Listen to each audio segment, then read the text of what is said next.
እናንተ የጀነት ሰዎች ሆይ አሰላሙ አለይኩም ይላቸዋል።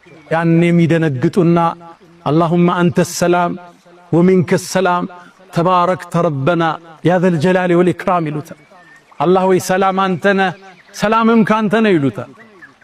የጀነት ሰዎች ሆይ ሀል ረዲቱም ደስተኛ ናችሁ ይላል። እንዴት ደስተኛ አንሆንም? ጀነት አስገብተህን ከሳት አድነህን ሚዛናችን ደፍተህልን እንዴት አንወድም ይላል። ልጨምራችሁ እንዴ ይላችኋል አላህ። ምን ልጨምራችሁ? ሁሉም በአንድ ቃል አንድ ጥሪ ያቀርባሉ።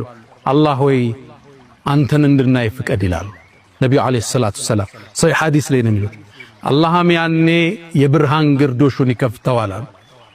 ፍጥረታት ወደሱ ይመለከታል። የጀነት ሰዎች ጸጋ እንደዛ ተሰጥተው ያውቁ።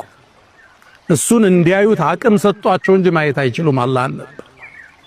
የጀነት የጸጋው መቋጫ፣ የደስታው ማሳረጊያ፣ የፌሽታው ማተሚያ የፍጥረት ዓለሙን ጌታ አላህን ማየት፣ ለዓመታት የሰገዱለትን፣ ዚክር ያረጉትን፣ ሐጅ ላይ ያለቀሱለትን፣ ጾመው የተራቡለትን፣ ትእዛዙን የጠበቁለትን፣ ያከበሩትን፣ ከሱ ውጭ ሌላ ላናጋራም ብለው የጸኑትን አላህ ማን ነው?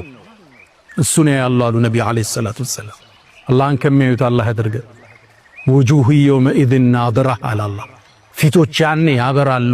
ኢላ ረቢሃ ናዚራ፣ ጌታህንም ይመለከታሉና